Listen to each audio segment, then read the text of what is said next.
The residential inventory study is part of a multi-phase planning process R.E.D City Planning has been hired to do for the City of Williamston. This study is comprised of 3 sections: the current residential market, current subdivisions, and future development mapping. This presentation is going to cover the highlights from the study and discuss how it plays into the overall planning process for the City of Williamston. If you follow the link in the description of this video, you can view and download the complete study in a PDF format. What's the purpose of this study? The textbook answer would be to understand the current residential market in order to better plan and prepare Williamston's future residential development. A more honest question would be, why do this? Why ride around and count every neighborhood? Why examine all the vacant property, attempting to catalog every possible residential development? And the answer is pretty simple. When you know where almost all the new development could possibly go, it gives you the ability to plan and prepare for that development with a lot more accuracy and detail.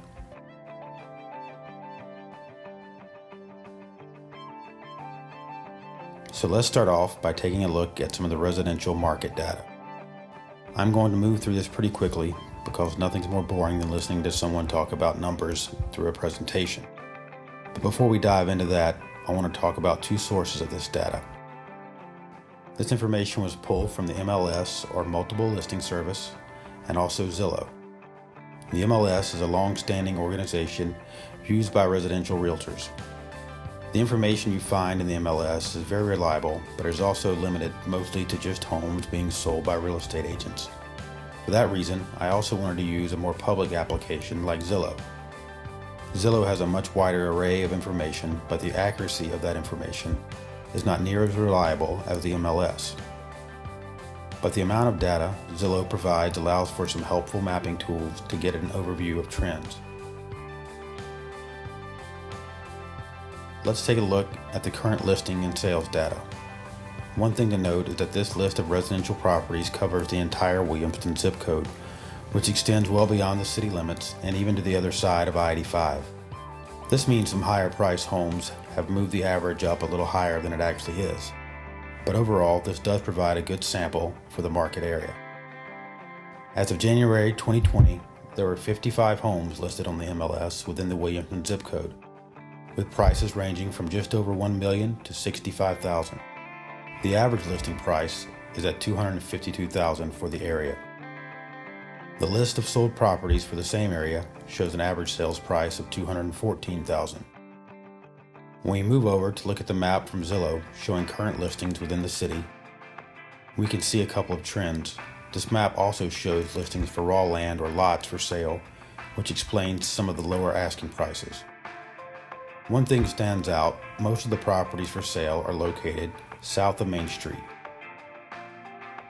The largest cluster of properties appears to be in the Riverview neighborhood, and from the listing prices, it appears to be a cluster of residential lots for sale.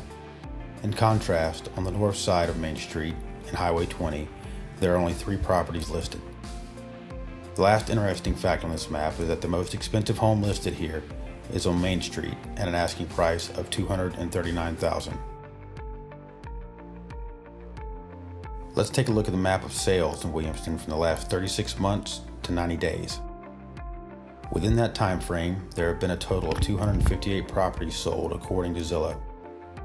In the last 90 days, there have been 22 properties sold. The thing that stands out in this series of maps is that no new developments have been built within the last 3-year time period. All the large tracts of vacant land have remained vacant.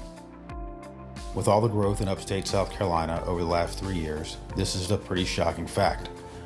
The following report and plans provided by R.E.D City Planning will dive further into the cause for this lack of growth and provide some solutions to spark new residential growth within the city. However, these maps are a reminder of how little residential growth has happened in Williamston, but it also shines a light on all the property available within the city for future development.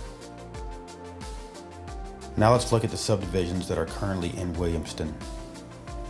There are 20 subdivisions recorded on the Anderson County GIS system within the city limits.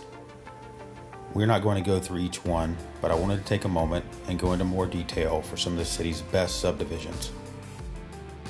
The first subdivision we will highlight is Waterford Place.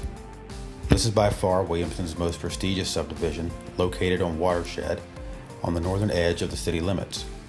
Developed in the early 2000s, Waterford Place has a total of 25 large lots, and the most recent home sales was $399,000 in 2019.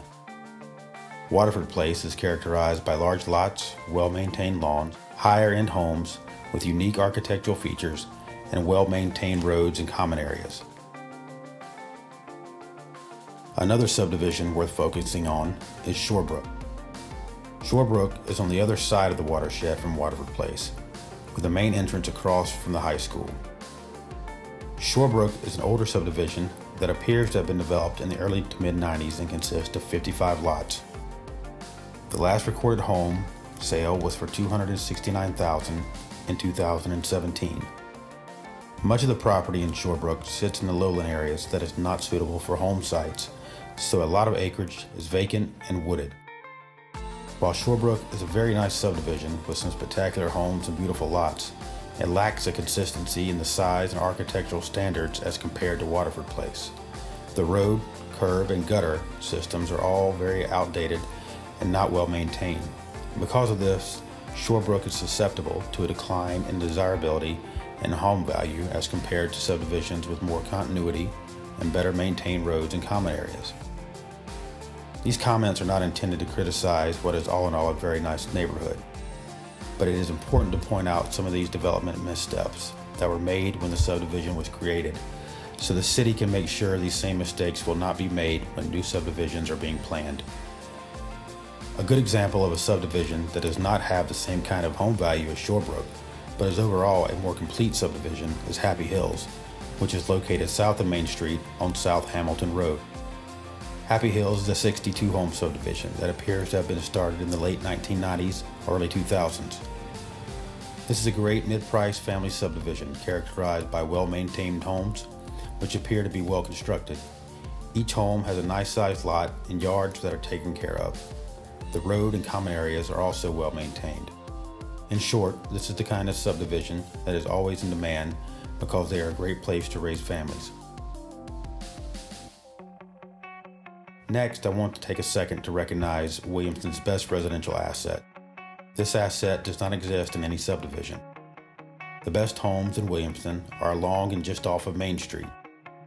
It is not realistic to expect new development to compare with the stateliness and beauty of these classic southern homes, but we should look at them as guideposts and inspiration for future residential development.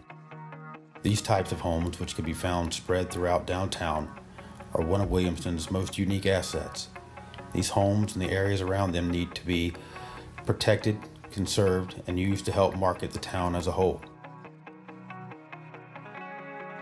The last section of this study is about finding and mapping where new residential development can and will most likely happen. The possible residential development map lays out 14 different pieces of property that have development potential. Most of these tracts of land are combined with adjacent vacant properties in order to make the most usable piece of residential land. The blue properties represent what we believe to be solid traditional single-family residential developments. The red properties represent potential multifamily property or high-density single-family residential opportunities. There are 6 different properties that we will examine more closely as we think they have the most immediate significance to the town of Williamston. The first of these properties is labeled number 3 on the map and consists of 93 acres. This tract of land is made up of several combined parcels with 3 different owners. The majority of this land is vacant farmland. In many ways, this property dominates and anchors the area north of Main Street in Williamston. This also happens to be some of the prettiest and highest property within the city limits.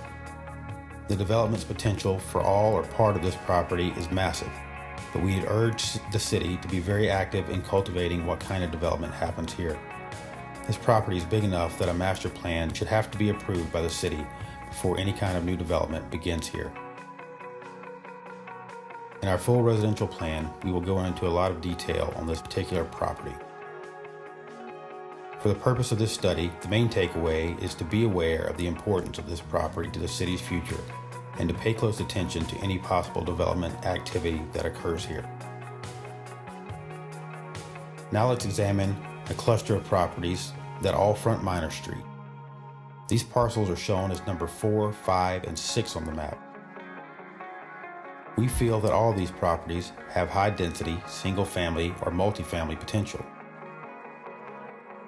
Property number 5, we feel has the potential to play a key part in future development for the city. This tract of land can still be a development possibility with as few as 4 acres, but there's the potential to combine 18 acres or more. This property is within easy walking distance of Main Street and backs up to the proposed walking trail. A high-density single-family development containing at a minimum 50 new homes would be designed for this property, and we believe if the right product was offered, it would sell very quickly. This project has the potential to immediately impact the amount of people living and walking in downtown Williamston every day. Just north of this property, on the other side of Minor Street, is property number 6 on the map. This is a 15-acre tract which is made up of 3 different properties, all owned by separate entities. This property is adjacent to the apartment complex on the north and the baseball field to the south. Because it is already adjacent to multifamily housing, this will be the perfect spot for a nicer multifamily option. A 15-acre tract could support well over 100 new multifamily residential units. This property is also close enough to Main Street to have an impact on the city. Directly across the street from property number 6 is property number 4. This site sits at the corner of Minor Street and Ida Tucker Road. The 20-acre tract is made up of only 2 parcels. While this property could easily be developed into a small traditional subdivision, multifamily or high-density single-family development would probably be the best use. Just south of Main Street, on Brock Lane, is a 45-acre property which is owned by the City of Williamston. The city has been actively recruiting developers to look at this site, but is also being very careful with what kind of housing product will be built on the property. The proximity to Main Street and easy access to the park gives this property the potential to be a very impressive and key development at some point in the city's future. The last property is number 13 on the map. This is another large 42-acre tract of land which is also owned by the city. The property sits at the city's southern border and has road frontage on East 1st Street and Mahaffey Road. It does have some topo, but overall it looks fairly well suited for a traditional single-family development. This property is perhaps the best candidate for a heavily incentivized residential development to spark new growth in Williamston. Its location away from the city center, massive amount of road frontage, and city ownership add up to a property that should be easy to develop with simple entry-level housing. All these things make this property very attractive to a developer. The added population would be a win for Williamston and its current housing market. Now that we have mapped the most large-scale development opportunities in the city, we can use some very simple math to make some very helpful predictions for future home development. By adding up the total acreage of all the properties on the map, it gives us a total of 465 plus or minus acres. By dividing that number by the average single-family home lot size, which is 0.25 acres, it gives us a pretty good estimate of the total number of possible new homes that can be built in a subdivision within the city limits of Williamston. We use the 0.25 acre number because that is the minimum lot size required for most subdivisions when sewer is available. If the subdivision is using septic tanks, that number goes up to 0.75 acres. However, all of these properties can get access to city sewers, so we will use 0.25 in our calculations. That equation gives us a total of 1,860 homes possible in major subdivisions. This number is only an estimate and most likely on the conservative side. Any multifamily or high-density residential project will move that number upward pretty drastically. This number also does not include any new homes built on smaller lots or infill properties. What this number does do is give the city a fairly solid estimate of what Williamston's housing future will look like. With this information on hand, the city should be able to predict future infrastructure needs. These maps should also help the city designate areas where residential housing should have to meet a minimum standard of development. Finally, this study should be used to target properties for development incentives in order to jumpstart new residential housing within the city limits. This concludes Red City Planning's presentation of the residential inventory study for Williamston, South Carolina. Once again, this presentation only highlights some of the properties and information from the study. Please follow the link in the description, which will take you to Red City Planning's homepage, where you can download a full PDF version of this study. Please subscribe to our YouTube channel, as we will have a lot of Williamston content presented here in the coming months. Red City Planning is always interested in the input and feedback from the communities we partner with. So if you have any comments or questions, please email me at adam@redcityplanning.com. Thank you for watching.